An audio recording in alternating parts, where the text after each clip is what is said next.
Super star Rajinikanth அவர்கள் சினிமாவில் மட்டும் இல்லை, நிஜ வாழ்க்கையிலையுமே அவர் ஹீரோ தான் அப்படின்னு பாலிவுட் நடிகர் ஹிருத்திக் ரோஷன் சொல்லியிருக்காரு.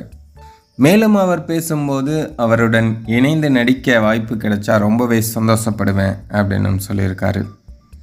அதாவது தலைவர் ரஜினிகாந்த் அவர்களை என்னுடைய தந்தைக்கு சமமாக மதிக்கிறேன். அவர் வாழ்க்கையில் ஒரு உதாரண மனிதராக திகழ்கிறார். நான் குழந்தை நட்சத்திரமாக தலைவர் ரஜினி படத்தில் நடிச்சிருக்கேன். மீண்டும் அவருடன் இணைந்து நடிக்க வாய்ப்பு கிட்டினால் அதை பெருமையாக கருதுவேன். நான் தலைவர் ரஜினி மேல் மிகுந்த மரியாதை வைத்திருக்கிறேன். அவர் எனக்கு நிறைய விஷயங்களில் படிப்பினையாக இருக்கிறார் அப்படின்னு ஹிருத்திக் ரோஷன் சொல்லியிருக்காரு. இது ஹிருத்திக் ரோஷன் ஒரு பத்திரிகைக்கு கொடுத்த பழைய பேட்டி தான்.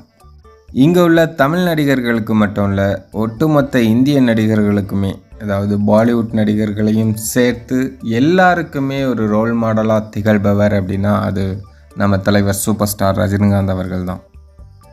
தலைவரோட ரசிகர்கள் அனைவருக்கும் அன்பு வணக்கம். நம்ம சேனலோட வளர்ச்சிக்கு நீங்கள் உதவணும் அப்படின்னு நினச்சிங்கன்னா ஸ்க்ரீனில் தெரிகிற கூகுள் பே, ஃபோன்பே நம்பருக்கு உங்களால் முடிஞ்ச உதவிகளை பண்ணலாம். நீங்கள் பெருசாக தான் உதவி பண்ணணும் அப்படிங்கிற அவசியம் இல்லை. நீங்கள் கொடுக்குறது ஒரு 10 ரூபாயாக இருந்தாலும் நம்ம சேனலோட வளர்ச்சிக்கு அது மிகப்பெரிய உதவியாக தான் இருக்கும். நீங்கள் இதுவரையும் கொடுத்த ஆதரவுக்கும் இனிமேல் கொடுக்க போகும் ஆதரவுக்கும் நான் தலைவணங்கி நன்றி சொல்லிக்கிறேன்.